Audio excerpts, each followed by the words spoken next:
Hello fellow audiophiles, I am Wave Theory back today to take a look at the HiFiMan HE6se V2 planar magnetic open back around the ear headphone. Alright, so as always, if you like what I am doing here, please like and subscribe to my channel and be on the lookout for ways that you can help support me going forward. Alright, so the HE6se V2 is an interesting piece. Right, there are some things that we need to talk about here. So normally this lists for about $1,800 US. But Adorama does this thing which they have done with other products, namely the Focal Elegia is an example, is they will take that price and just slash it down to what seems like a stupid cheap level. And so you can, on occasion, pick this up brand new from Adorama.com for $700 US. And a lot of people have. And so there are some interesting aspects of this that because of that deal I would like to talk about here. Now, I have had this in-house for quite a while now. It was originally loaned to me and now I own it. There's a hint.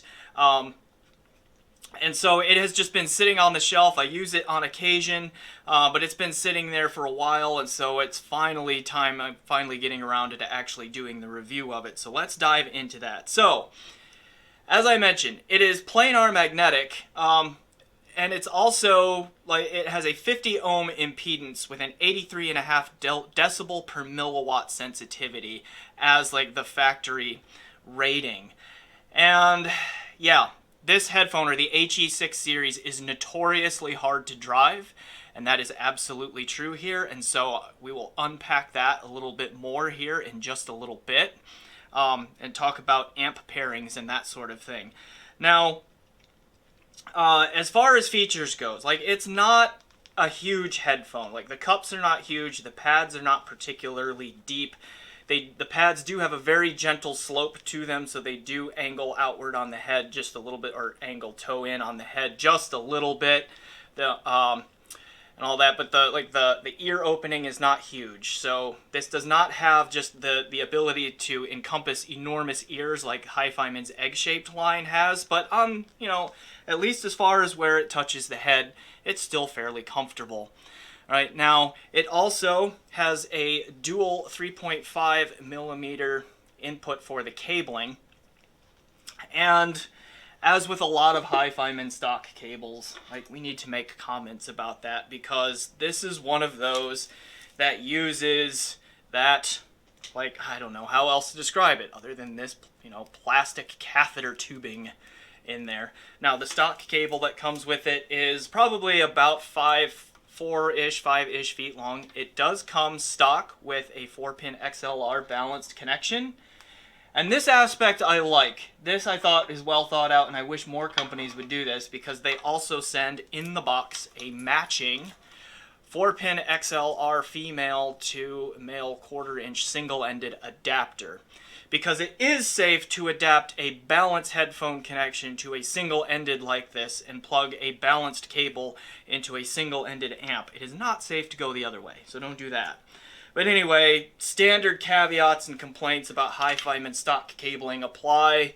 So I ended up not using the stock cable much at all just because it's a pain in the butt. Right? I used a corpse cable grave digger, which was a dual 3.5 and all that. Now, I hope this shows up on the camera well. You can see that there are slight recesses in the cups here for the 3.5 millimeter jacks there. They are still fairly big. They're not flush mounted, but they are still big enough to accommodate most plugs. There probably are plugs out there that won't fit, but all of them that I have on hand, like that grave digger that I mentioned, is a little bit thicker in the barrel than some, and it fit in here just fine. So keep that in mind that if you buy this, one thing you're probably going to want to do is replace that cable. Not even just for sonic reasons, but for ergonomic reasons. Okay. Beyond that, the build and all that, the finish, I don't know if this will show up well on the camera or not, but the cup material is just a shiny midnight blue colored plastic in there, and it shows grease and fingerprints a lot, so I'll hold it up there. I don't know if it will show up on camera that you can see the fingerprints and whatnot, but hoping that it does, Okay, it's there, so that might bother some. Okay, it's there. Now, as far as comfort goes, I mentioned where it touches the head, it's fine. The clamp force is fine, but this headband right here, even though it looks like it has a lot of padding, is not the most comfortable thing ever. Like, again, the clamp force is fine, but I noticed a hot spot going right here where it touches the top of my head, and that hot spot happens like fairly early on, so really lengthy listens with the stock headband is not great. There's some comfort issues there. Now, the mod community for this headphone is very active. Like if you go to Hi-Fi Guides forum or Headfi where they talk about this headphone, like you will see people who are swapping out the headband for Odyssey headbands, or the suspension strap style headband that comes from HiFiMan's egg-shaped line, or I think I have even seen Focal headbands. Don't quote me on that, but like people are swapping those out. And then also the grill material here, like people are 3D printing their own designs. And then of course there's a lot of pad rolling being discussed too, and they all claim that they change the sound a lot. I can't confirm that because I haven't done that. I might get to that, but this is reviews the sound anyway is just going to be in the stock configuration. Okay, the sound then. The signature on this definitely is in like HiFiMan's warmer side. Like HiFiMan kind of has a line that's a bit on the warmer side, and then they have another line that's kind of on the brighter side. This one falls into the warmer camp. Like there's a noticeable amount of warmth to the signature, but it's also slightly U-shaped in terms of its frequency response. I think there's a slightly elevated sub bass and a slightly elevated air frequency region, just a little bit. There can, on occasion, be some sharp S's and sibilants going on here, particularly with some amp combinations, which we'll get to in a moment. It's usually not horrible though, and it's fairly well controlled. I didn't find it to be too objectionable in that regard on most amps. That's the signature. From a frequency response standpoint, it is quite detailed. There's a fair amount of resolution and texture going on here, and the soundstage is pretty good. Like it's not huge and expansive like HiFiMan's egg-shaped line. Like you're not going to get a huge soundstage out of this like you will from the Aria Stealth Edition or from like their older Edition X V2 or even the HE6se V2. Not quite that big. It's not narrow and intimate like a Sennheiser 600 series either. It's just not huge and expansive. It's kind of in the middle. A bit of size, not overwhelmingly big. Within that soundstage, you do get pretty excellent imaging and separation, and fairly reasonably holographic spatial presentation within there. Another strength of this sonically is the macro dynamics. This is one of the punchier, slammier planars out there when paired with the right amp. There's like when kick drums happen, there's a noticeable punch to them. When electric bass guitars are played and they're plucked hard, the strings are plucked aggressively. Okay, this will let you know it. Like there's a healthy amount of impact and dynamic slam in this one, which more so than most HiFiMan headphones, I think it's kind of around in that area, like same ballpark as most Odyssey planars in that regard. It's not going to punch quite as hard as a Fostex or a Focal dynamic driver headphone, but it's reasonably punchy and slammy, and I would say that's one of the strengths of this headphone sonically. Now, overall, I don't think that the range of sonic technicalities on this one is quite up to the standard that you would expect for an $1,800 headphone. Okay, I think it is a bit of an older design, and I think that comes through because like the Aria Stealth Edition, my Lawton TH900s, I don't know if you can see those right here with the my Fostex TH900s with the Lawton chambers on them fall into that price range too, and all that. Like there's more resolution, a more holographic spatial presentation and that sort of thing on those models than there are here. So it's a bit difficult to recommend at $1,800, but if you can get that Adorama sale at $700, this becomes an amazing detail, or an amazing deal, I should say. Excuse me. Like, I don't think you're going to find an all-around better sounding headphone for under $1,000. I just don't expect that that's going to happen anytime soon.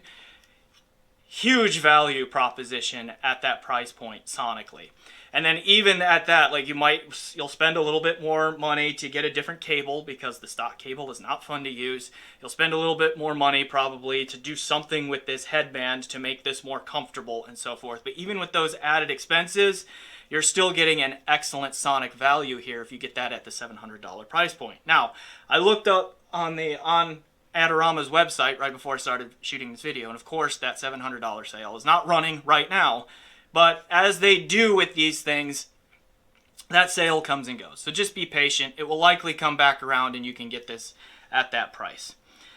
Okay, let's come back to talking about amp pairings and the power demand that this has. Okay, so I ended up buying this one because I'm a reviewer and I test amps, and it is just a beast of a headphone to power. And so using it to test amplifiers and really push them to their limits is going to be something that I do going forward here for a little while. Okay, the only reason I would stop doing that is if I can eventually own a Susvara, because that one I think is similarly hard to drive as this one. Now, because of that $700 price, the amp pairings get tricky because a lot of people are going to be paying the $700 for this one and may not have a lot of extra cash just lying around to pick up a $2,000 amp that can comfortably drive this.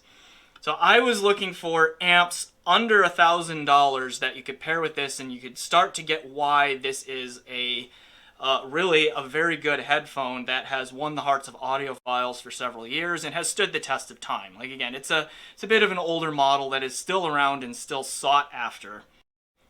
Alright, sorry for that quick hiccup there. Camera stopped shooting on me again. I don't know why that's happening, but we're back. Okay, so again, like, amps under $1,000 that can power this thing, because, like, I think people are going to be looking for amps that price range when they can pick this up for $700. Amps that I think a lot of and that are really good amplifiers that I recommend a lot would be the Schiit Asgard 3 and the Monolith Liquid Platinum. Neither of those handled this very well. Like, there was some sharp and sibilant treble happening and a little bit of a lack of control. And then also, like, a lot of the sub bass that rolled off very quickly, and there wasn't a lot of punch or slam in the low end either, which are all hallmarks of an amp that is overstressed and can't handle the load. So unfortunately, the Asgard 3 and the Monolith Liquid Platinum, two of my favorites in their price range, are out for this one. The cheapest one that I've found that you start to get it with this headphone is the Lake People G111. Not the best pairing, but it handles it well enough, keeps the sharpness under control, gives you enough of the bass punch and slam and extension that you start to go, oh, okay, I see it a little bit. I hear it a little bit. I hear where this is going, I think.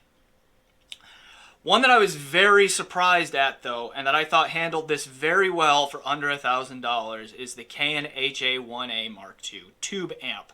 That amp is a beast. It has a ton of power, and it handled this well. A really quick, tight, punchy, well extended and full low end, and also with a sweet, still extended and detailed, but very rarely ever harsh or sibilant treble, and pretty full and natural sounding through the mids too on that. So under 1K, that's the best pairing that I was able to get ears on and hear for myself. Some friends that I have talked to that know the market well and whose opinions I trust have said that you could also look at the KN HE6se solid state headphone amp under $1,000, and also like the Flux FA10 or FA12. Okay, they have a couple of models there, like between $500 and $750, somewhere in there, and those have a lot of power, and I've been told that those handle this pretty well too. I also tried the Topping A90 because I have the Topping A90 in for review, and that handled it better than the Liquid Platinum or the Asgard 3 from a frequency response standpoint, but it was noticeably behind the G111 and the 1A Mark II in terms of how well it handled this one. And the A90, it didn't really have the dynamic impact or the overall control that the G111 brought to this headphone, but some people will probably find it serviceable. in that regard. Okay. Then my personal high-end reference amp, the Vioelectric HPA V281, that was kind of my reference amp for this. Handled this really well. And like, so when I say that the 1A Mark II handled this very well, it's because that one came the closest to what my HPA V281 could do in terms of the control and the punch and the slam and all of that. Now the V281 was cleaner sounding than the 1A Mark II because one, it's a much more expensive and higher performing amp in general, but also it's solid state versus tube. Like, you still get some of that tubiness coming through in the 1A Mark II. But again, I thought that worked really well with this headphone. It just really responded well to that particular amp. Alright, so I guess that's it. Those are my thoughts on the HiFiMan HE6se V2 headphone. If you can pick it up for that $700 sale at Adorama, I mean, it is really a solid option. I don't think you're going to do better for under 1K for a headphone right now. And the only thing you need to watch out for is you have to be careful what amp you have, and be prepared to spend at least $550 for a brand new Lake People G111, or like up to $1,000 for a brand new K&HA 1A Mark II, or one of those others like the Flux FA10 or FA12 or the K&HA6 amps there, if you want to get under $1,000. Other than that, like if you have like a Vio HPA V281 or something similar to that lying around, you'll probably be in good shape on this. But yeah, that price point in this headphone was a really compelling combination. So that is something to consider. Alright, and so with that, I am Wave Theory. Please once again like and subscribe to my channel, and I will see you next time. Enjoy the music.